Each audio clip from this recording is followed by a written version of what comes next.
सुखदेव जी महाराज राजा परीक्षित को कथा श्रवण करा रहे हैं।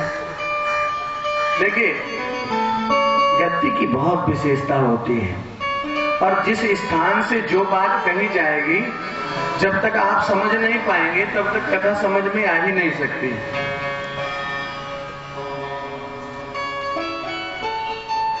जब कोई कथा जुड़ती है, जब कोई चरित्र जुड़ता है, तो उससे पहले तो आप समझते हैं ना कि जैसे कथा में प्रवेश करेंगे तो लीला का दर्शन होता है। क्या होता है? उससे संकेत मिलता है कि कौन सी कथा आने वाली है। और जो अच्छा श्रोता होता है, गुणी श्रोता होता है, तो अगर कुछ त्रुटि भी हो जाती है तो उसको सही कर लेता है ना। और अगर समझ में नहीं आता है तो पूछ लेना चाहिए। लेकिन कहाँ पूछने के लिए समय ही नहीं मिलता। इतनी ठंडी है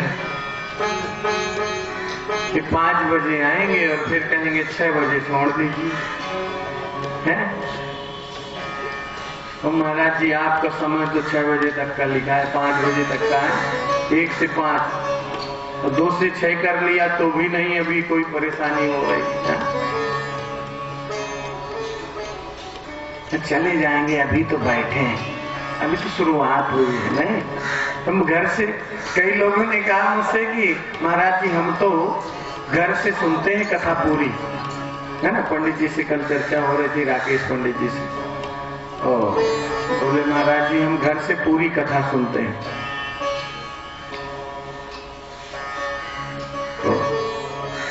वो तो बात ठीक है, जब कोई आपको बहुत बड़ी परेशानी है वो ठीक बात है, वो कोई बात नहीं है। लेकिन अगर आप अपने अभी शादी ब्याह में जाना हो तो फिर देखो, हाँ 5 बजे की तैयारी बढ़ा दो, 4 बजे जग के सब रेडी बिल्कुल है नहीं। और कहीं 4 बजे तक पहुंच लेना है दिल्ली, हाँ तैयारी होती नहीं होती। 4 बजे तैयार हो, 5 बजे बिल्कुल रेडी, 4 बजे जग जाना। अरे कुछ भागवत जी के लिए, अगर भागवत जी से कुछ पाना है, कथा श्रवण करनी है, तो समय तो निकालना पड़ेगा ना। अपने कामों को, कार्यों को, जो शाम के कार्य हैं उनको सुबह कर लेना चाहिए। जो टीचर बैठता है, गुरु बैठता है, प्रेजेंटी ले रहा होता है? तो क्या करते हैं? नाम बोलते हैं। लेकिन कोई बच्चा ध्यान से नहीं बोला तो भी उसकी प्रेजेंटी लगती है, नहीं? और कोई आए ही ना तो एब्सेंटी लगेगी। अब तो नियम भी अच्छा चल गया है, जब तक आपने अंगूठा लगाया नहीं तब तक आपकी ड्यूटी मानी नहीं जाएगी।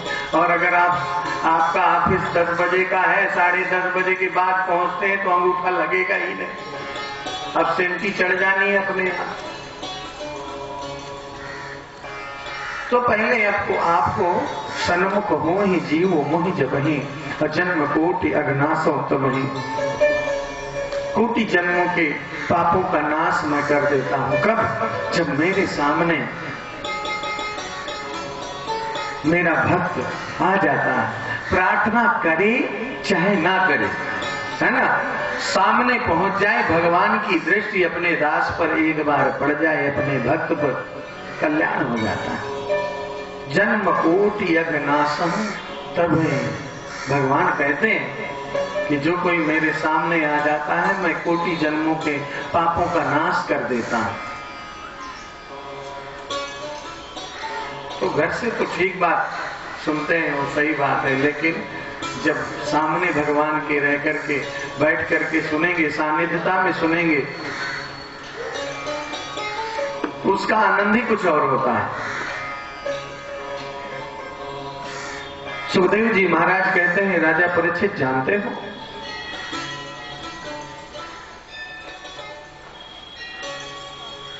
ये 28 प्रकार के नरक हैं। कितने?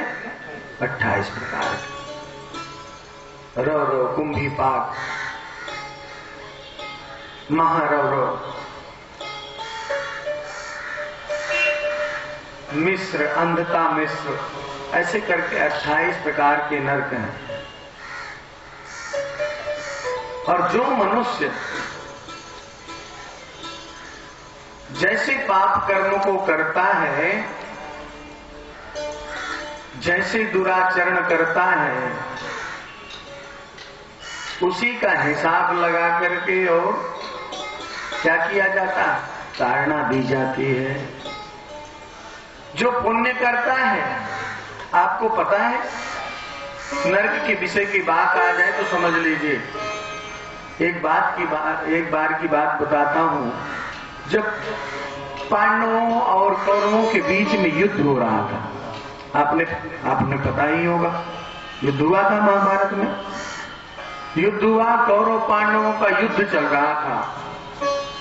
तो जो युधिष्ठिर है वो किसके अंश है? धर्मराज के अंश है। धर्मराज युधिष्ठिर बोलते हैं ना, धर्मराज युधिष्ठिर धर्मराज के अंश है। कहा क्या?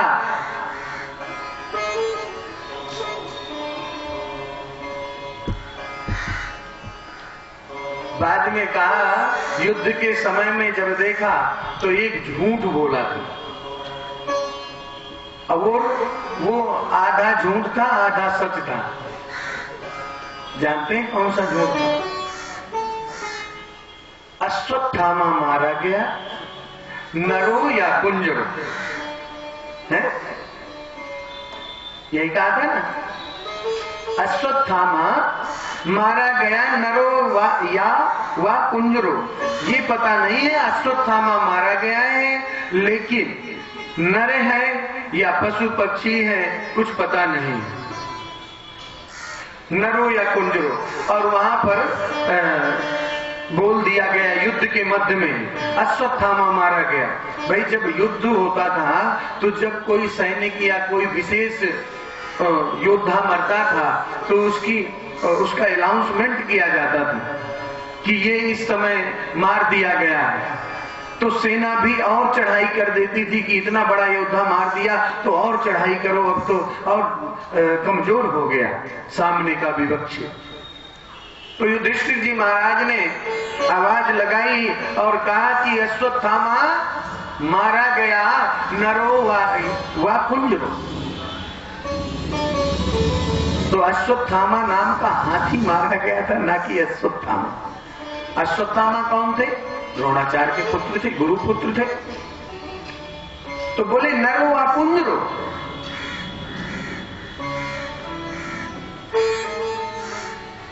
जैसे इतना झूठ बोला ना, इतना आधा झूठ आधा सच।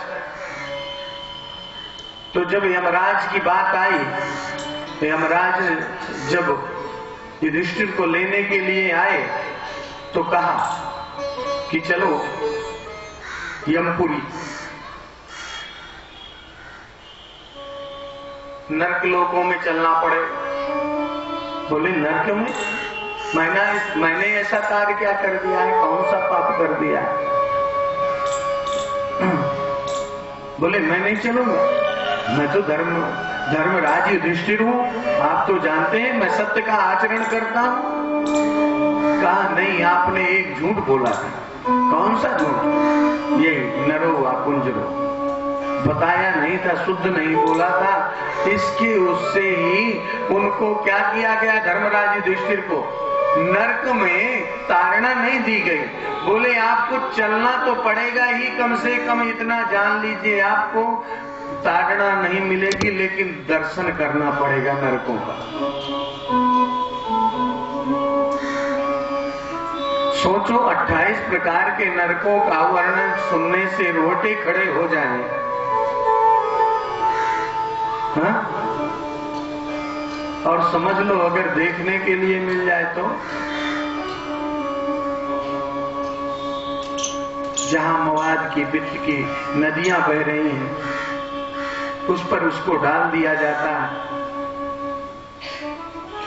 जहां पर जलते हुए कड़ाहे पर खौलते हुए आग पर उसको अंदर डाल दिया जाता है, ताड़ना दी जाती है।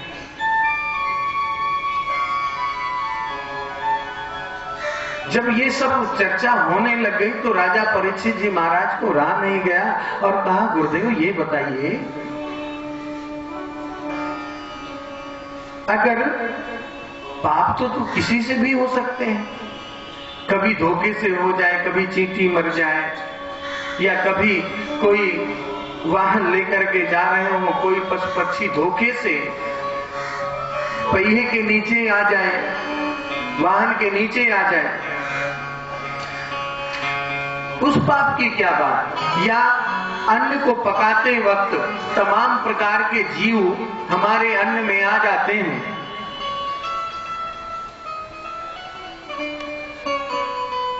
और वो पक जाते हैं, मर जाते हैं, और उसमें हमारा हाथ लग जाता है, उस पाप का क्या। तो मैंने पहले दिन बताया था ना, पंचभूत संस्कार होते हैं। क्या होते हैं?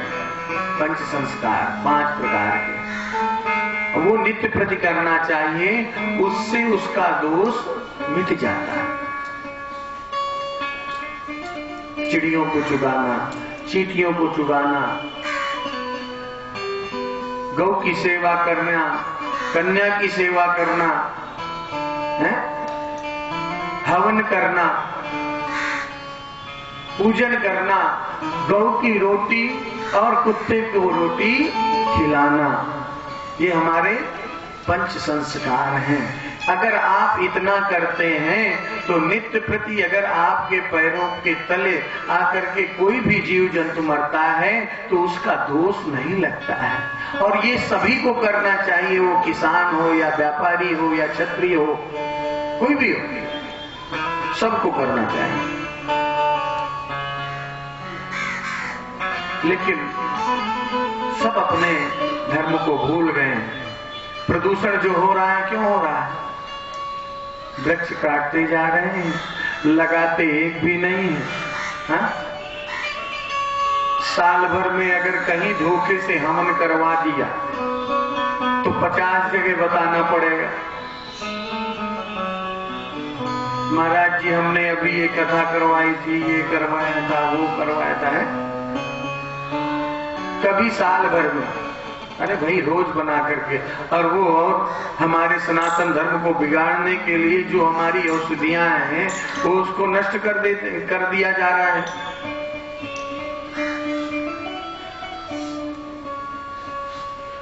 हवन करें तो किससे करें, ये भी बताया था आपको पहले में। हवन करें तो किससे? तिल, जौ और चावल। फिर तो औषधियां कई प्रकार की मिलाई जा सकती हैं, कमलगट्टा है, भोजपत्र है, गूगल है, लाल चंदन चूड़ा है, ऐसी कई सामग्रियां है ना, जटामसी है, बेलगिरी है,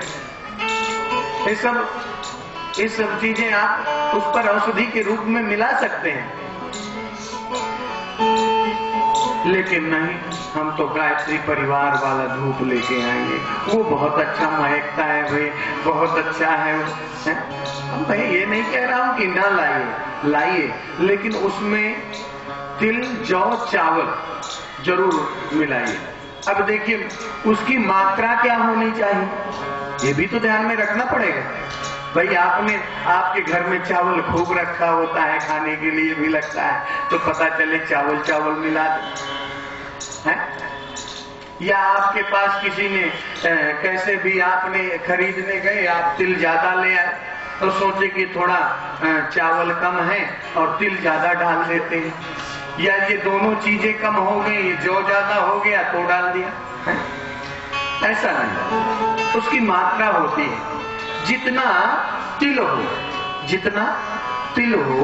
उसका आधी मात्रा में, जितना तिल हो उसकी आधी मात्रा में चावल डालना चाहिए।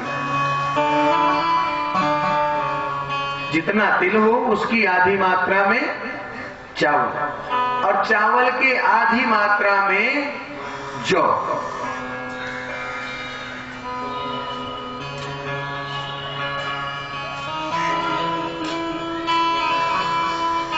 जैसे समझ लीजिए, उदाहरण के रूप में आपने 3 केजी तिल लगाया और 3 के आधे कितना हुआ चावल, 1.5 केजी।